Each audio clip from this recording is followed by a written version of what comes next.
Welcome back, crew. We're wrapping up July with our review of the Stars Without Numbers system by Kevin Crawford, aka our July Game of the Month. Today, we're going to be breaking down the system, and if you're new to the channel, we do that by going through our roses, things we loved about the system, thorns, things that may not have clicked with us or we just didn't like, and buds, the things I'm excited to use for the system going forward or get a chance to try out. So we're going to do it the same way. Shout outs to Not Another D&D podcast and the two crew who I stole it from. And I feel like it's my favorite way to go through and kind of recognize the good, the bad, and the things I'm looking forward to with the system. So yeah, let's dive into it.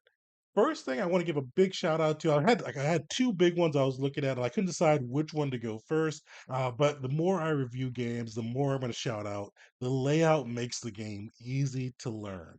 I love the way they had things laid out.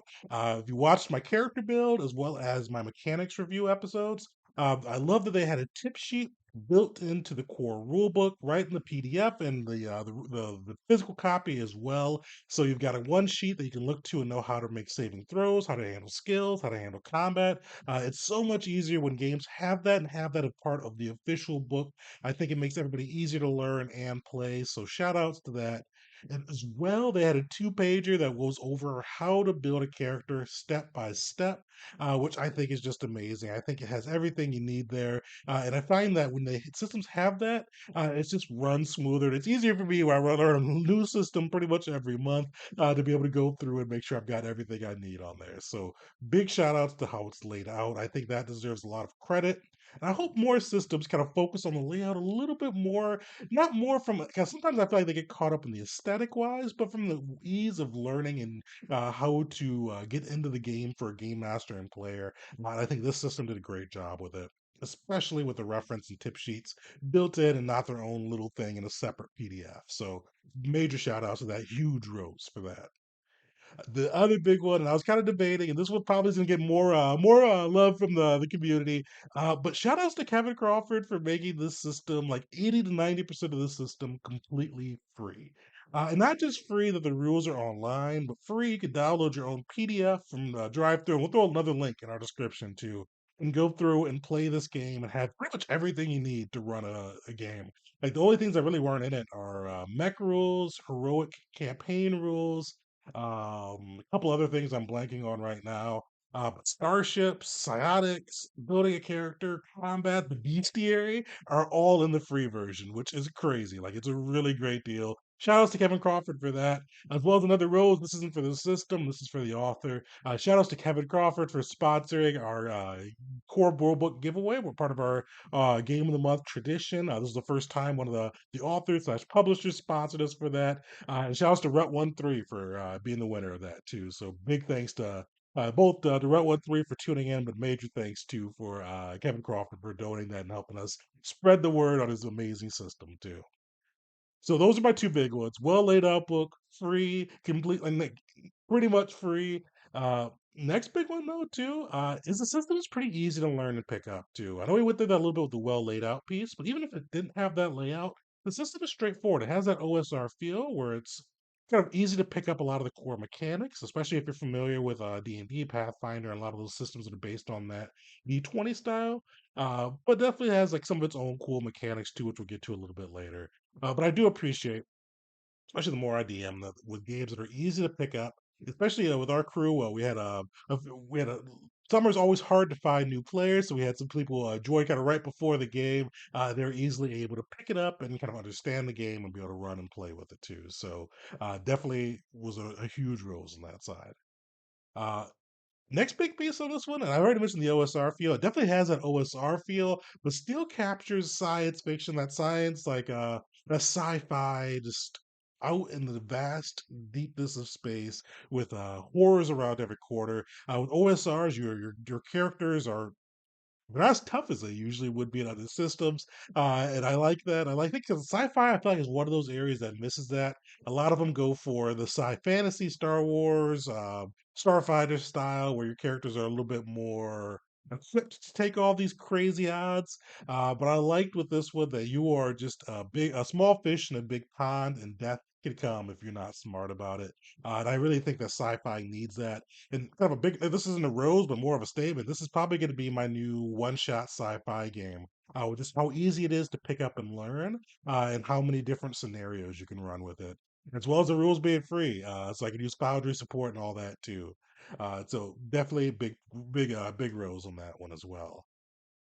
The other thing I will say with this too, kind of with that OSR feel, is that there's a lot of like character complexity. One of my usual thorns with OSR games is that your characters kind of feel not stale, but usually you don't really get to make much decisions with advancement, and you don't really get to customize them out a whole lot because some part of the trade off of the simplicity of the OSR style is you lose some of that kind of customization and complexity. But I think Stars Without Numbers done a really good job of keeping that in, especially with some of the psychic stuff, but even with the foci, the feats for the system, and other things you can add on top of your character, and the way they handle advancement. I know we didn't get to cover that in the video. It does make it feel like if your character survives, big if there, you'll be able to progress and add additional things on and really feel like you're growing in the system, which I think is cool, especially while still keeping that OSR style feel at the same time.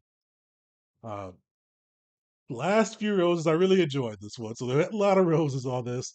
Uh, Last big one thing, I liked how they did the attribute rules when it comes to skills. Because a lot of times systems will usually tie a skill to a direct attribute. I liked how in this one they allowed you to have your players make a case for it and get creative with it. 'Cause a lot of times one skill wouldn't shouldn't be tied to one attribute. I always pick on the medicine case for 5e and even Pathfinder, where medicine should be. I mean, it could be wisdom, but it could definitely be intelligence. So you can make an argue either or. And if we get more real world standards, intelligence probably would be that gold standard.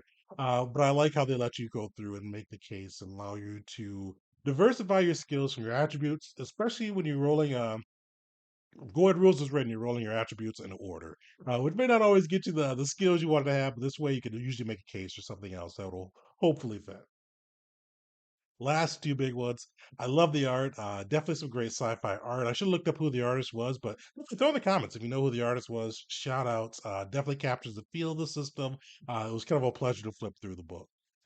And then the final one, and I think I mentioned this already, but boundary support. I love when systems like Stars Without Numbers, Pathfinder, Starfinder make their rules free because the Foundry community can go through and build everything in there for free. You can download or we get to buy Foundry, but if you buy Foundry, it's all free. And you can download the system and have the weapons, the monsters, everything loaded in there. So if you're playing on a virtual tabletop, your job is a lot easier as a game master.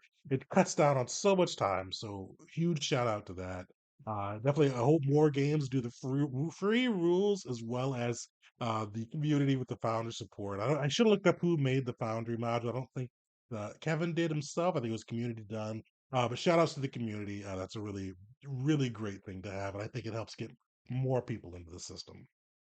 So those are my roses. Then to my buds. So my buds on this one are rules I didn't get to use during my one shot, or didn't get to really cover during the game of the month. And stay tuned with these ones because I think this is gonna be my one shot game for science fiction. So there may be more that comes along with this, but we're definitely not right now. So with those, the faction rules are really cool. I read through those. Definitely come through next Tuesday for our occupation Star Wars game. I almost utilize those faction rules for that. They're cool. They're well built. They definitely have some fun on that side. As a little mini game between adventures. I highly recommend taking a look at them if you need faction rules. I think those are no, those are in the free copy. I think. 80% sure those are the free copy. I didn't need to go look at my free video again to make sure, but I'm pretty sure those are the free copy too. I'll check all that. I'll throw in the comments too. Uh, but the fraction rules, starship rules look pretty sick. Uh, those are really like kind of a cool thing there too. And they have like these cool rules for going through and building out your own ships, as well as enemy ships and handling ship to ship combat. Definitely worth taking a look at. As well as like mech rules too. Like they had like so much cool stuff. The mech rules are part of the paid version for sure. There's so much cool stuff that we just didn't have a chance to get into due to time that I'm excited to hopefully try in the future. And kind of along with that, one of the things I always like to do with these reviews is give things we could take to other systems. The way that Kevin Crawford designed it, especially with that OSR feel, a lot of these modules that he has added in with the books can be taken and plopped into other systems. So I'd recommend if you wanted to play a sci-fi campaign, but you didn't like the Star Wars 5e ship rules, or you didn't like the Starfinder ship rules, take a look at those ship rules. They're pretty straightforward. They're easy to do and easy to pick up. I'm hopefully going to do a video on those too, but definitely check them out if you've got the time. So that's my big buds. I wanted to try all three of those rules. Didn't get a chance to with this one, so I'm hoping we get to do that in the future. And also along that too, and Bud, that's kind of linked. I try to try Worlds Without Numbers now. So that's gonna be down the line. I'm not sure if I'm gonna do a game of the month for it because it's pretty similar to Stars Without Numbers, but we're definitely gonna do a one shot with that somewhere down the line. But let's get into the thorns. I'll be honest, I didn't have a ton of thorns with this. I like the way the system was designed. I like the way the book was laid out. I like the way they have it laid out in a way that's easy for the game master to learn and easy to learn rules as a whole. My big thing, so one of the things I will say, this isn't a thorn for myself, but this is what I've seen in the community, kind of discussions on that. Some people don't like how it is a OSR style game where your players are easy or your PCs are easily able to die with danger lurking around the corner. I think sometimes with sci-fi, people get more in that sci-fantasy style where you're usually able to take on a horde of stormtroopers and come out alive. But this one, I liked it. I think it kind of fits the tone of some space and sci-fi stories better. But it's definitely one that your mileage may vary. If you don't like having PCs that are easily able to be taken down, this may be a true thorn for you. So definitely one to keep in mind. The only other big one, so this one's a true nitpick on this one. So this is the big one. This is the nitpick. Uh, if you the book may like if you especially if you buy the hardcover, you're like this is a pretty good sized book. You may think there's like a ton of rules, a ton of things you have to learn. The way Kevin Crawford and team laid it out, it's all like module. You can kind of utilize the things that you like with this. First time I picked up the book, especially with the OSR label, because OSRs are usually pretty short and small. I'm like, wow, this is beefier than I expected. But going through the core rules, I think like 50 pages or less. And you've got everything you need to know. Everything else is additional to make your life easier as a game master or to give players more options. So kind of thinking of that from that angle. Go through like we did with our one shot. We didn't use the starship rules, mech rules, and all of that, or faction rules even. We just kind of went in with the core rules. Introduce yourself with that way, get your players and yourself familiar with the system, and then start layering on factions, start layering on starships, probably starships first, then start layering on all the other stuff too, so you can get the full experience for the game. Yeah, those are really the only thorns I had with it. I mean, this was I enjoyed it. This was probably my sci-fi one-shot game. Another big rose. They've got a quick character creation page in there too, where it goes through if you don't have time to go through and pick everything, where you've got like different selections you can go through and either roll for it, I think, or kind of just pick out what you like there. Which is cool for a game like this with OSR, where it's easy to have a player death. You can go back in, utilize that quick summary. One of our players had to do it for last night's game and built a PC in 5 minutes. So the great rows there, because especially with a game where it's lethal, you don't want to have anybody out sitting out for like the whole game night. This way they can sit out for 5, 10 minutes, come up with a new PC, give the GM some time to come up with a way to introduce that new PC, and they're good to go. Yeah, those are kind of a quick run through with this one. I just wanted to say I really enjoyed this one. Another big shout out to Kevin Crawford for biggest roles on this big free and well laid out book. Definitely excited to try out more of your titles in the future. But yeah, definitely shout out in the comments some of the things you liked about the system as well. But we're in August now, so we're going to be getting into a new game of the month. We are going into the Marvel Multiverse by Matt Forbeck. We're going to be going into that. First impressions, probably next weekend. I'm actually going to be at Gen Con. So as you see this, I will be at Gen Con. And I'm actually getting a chance to play it too. So this will be the first time I've done a first impressions where I've already played the game. So this will be cool there. So stay tuned to that. Also, shout outs. Matt Forbeck will be our second Meet the Maker interview. I'm not sure when that's going to air for you guys, but we're going to do it after we do the actual play. So stay tuned for that too. And then definitely last shout out if you want to have the option to pick our September game of the month, join our Patreon. We're going to be doing a Patreon vote for the September game of the month. Basically, the only requirements are it has to be a game I haven't played before, and I'm a stickler for a physical hard copy of the book, so it has to have a physical book. Go through if you're interested in kind of helping us steer the channel. Join the Patreon, get a chance to vote in that, join some of our one shots in their space, as well as a Patreon dedicated one shot. Yeah, like, subscribe, and till next time, folks.